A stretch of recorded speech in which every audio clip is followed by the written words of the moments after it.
बुद्ध का ये बहुत फेमस स्टेटमेंट है और कहीं कहीं मिलता है अप दीपो भव।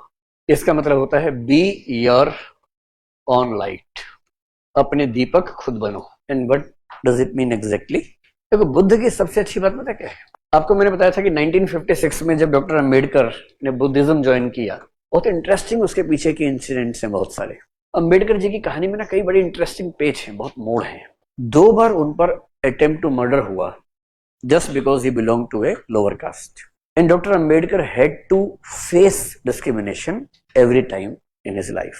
अब जब वो दुनिया देख के आ गए, वहां कास्ट सिस्टम नहीं है, तो देश आगे हैं, यहाँ कास्ट सिस्टम में, तो उनको बड़ी नफरत होती थी। उन्होंने खूब कोशिश की कि भाई ये सब चीजें ना हो। महात्मा गांधी से भी कहा, गांधी जी बोले चिंता मत कीजिए, हम सबका एचपी करेंगे, धीरे धीरे सब ठीक हो जाएगा। एचपी समझ रहे हैं ना, जब परिवर्तन करेंगे।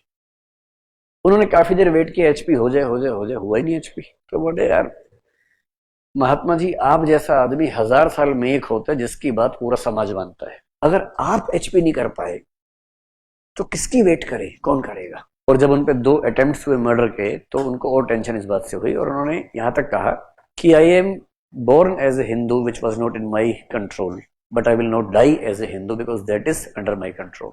दिस ही मेंशन्ड इन 1938 और 39 in a public meeting in Maharashtra. तो गांधी जी ने बहुत समझाया उनको, तो वो रुक गए उस समय। But in 1956, finally he made up his mind and converted to Buddhism. So there has to be some reason behind this change of mind. तो उन्होंने कई रीजंस बताए, जिनमें से एक बड़ा अच्छा रीजन ये बताया कि बुद्ध या बुद्ध का जो रास्ता है वो इस सेंस में इंटरेस्टिंग है कि पहली बात तो बुद्ध ट्रांसेंडेंटल चीजों पर उनका यकीन नहीं है। प्रतीति समुत्पाद का मतलब क्या होता है? Everything that is happening in the world, it's cause can be found in the world. तो उनको लगा बड़ा साइंटिफिक सा दिमाग है बुद्ध का। And finally he give one more reason कि बाकी सभी रिलीजन्स में एक ऐसा आदमी है जो बोलता है कि मैं तुमको स्वर्ग दूंगा, मैं तुमको मोक्ष दूंगा।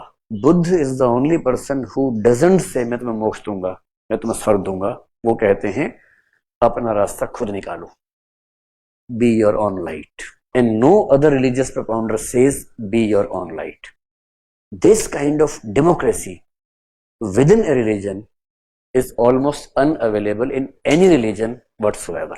So this was one of the reasons that even Dr. Ambedkar embraced Buddhism.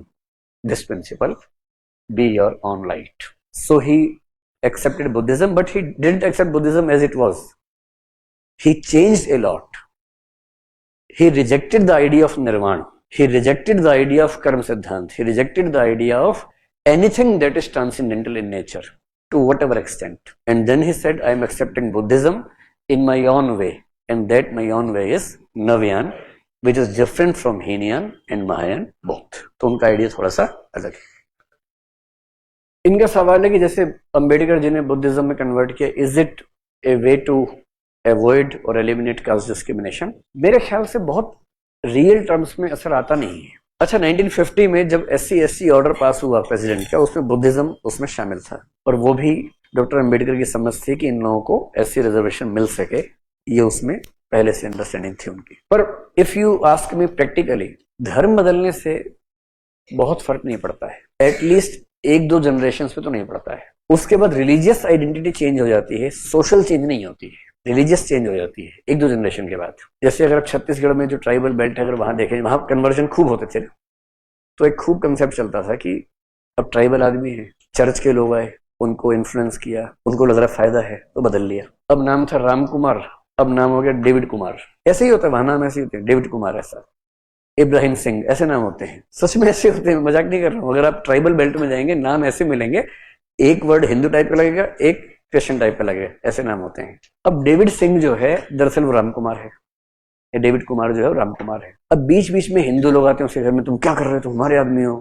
कहते हाँ मैं तो राम कुमार हूं। तो अपने घर में क्या करता है, भगवान राम की एक पेंटिंग, उसके पीछे क्राइस्ट की पेंटिंग लगाए रखता है, और जब देखता है ये वाले यार पेंटिंग वो वाली आगे कर देता है, ये वाले आ रहे तो पेंटिंग ये वाली आगे कर देता है। ऐसे मैनेज करता है एक जनरेशन। बच्चों को थोड़ा कंफ्यूजन कम होता है, अगली जनरेशन में वो धीरे धीरे अब्राहिम और डेविड होने लगते हैं। तीसरी जनरेशन में आगे कंफ्यूजन खत्म हो जाता है, तब वो पूरी तरह से हो जाते हैं, बर्नार्ड और एडम हो जाते हैं। तब सिंह नहीं होते, तब बर्नार्ड शॉ हो जाते हैं, मतलब कुछ भी नाम व्हाटएवर। लेकिन रिलीजियस आइडेंटिटी चेंज होने से भी सोशल रियलिटी में फर्क नहीं के बराबर पड़ता है, सोशल इकोनॉमिक में बहुत कम डिफरेंस आता है। 1000 में 10 को आ जाएगा, सबको नहीं आता है। So if you ask me, I would say changing the religion in itself is not a solution. Bringing changes in the religion is a better solution for me. ठीक है, चलिए देखो, नवयान का आइडिया फेल्ड आइडिया तो नहीं है, क्योंकि आज भी हर साल अक्टूबर महीने में मतलब 50,000 1,00,000 लोग एक साथ बुद्धिज्म में कन्वर्ट होते हैं। For the lower caste in India, converting to Buddhism has become a kind of social mobility. अभी आपने देखा कुछ दिन पहले दिल्ली सरकार में एक मंत्री थे जिनको हटाया गया, and this happened in the month of October. अक्टूबर के महीने में ही उन्होंने कन्वर्ट किया था डॉक्टर अंबेडकर ने। दिसंबर में डेथ हो गई थी उनकी 56 में। तो उस दिन नागपुर में बहुत सारे लोग जो दलित लोग हैं जाते हैं और वो जो 22 प्रतिज्ञाएं डॉक्टर अंबेडकर ने बताई थी नवयान में, उनको लेके खुद को नवयान में कन्वर्ट करते हैं। तो in the Dalit community, getting converted to Buddhism, Navayana Buddhism has become a route to social mobility. और अब बहुत इंटरेस्टिंग है, महात्मा गांधी की प्रतिमा टूट जाए इस देश में किसी को फर्क नहीं पड़ता आजकल। डॉक्टर अंबेडकर की प्रतिमा कुछ हो जाए, देश में दंगे हो जाते हैं।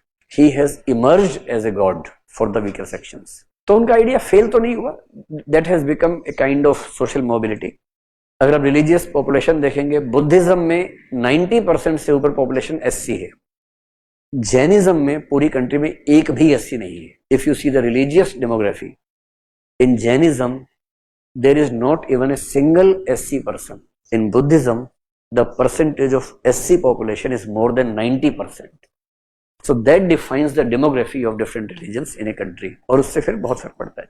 So Buddhism has become a kind of a movement for the Dalit class, Dalit caste. तो उस सेंस में तो अम्बेडकर का ठीक ही रहा।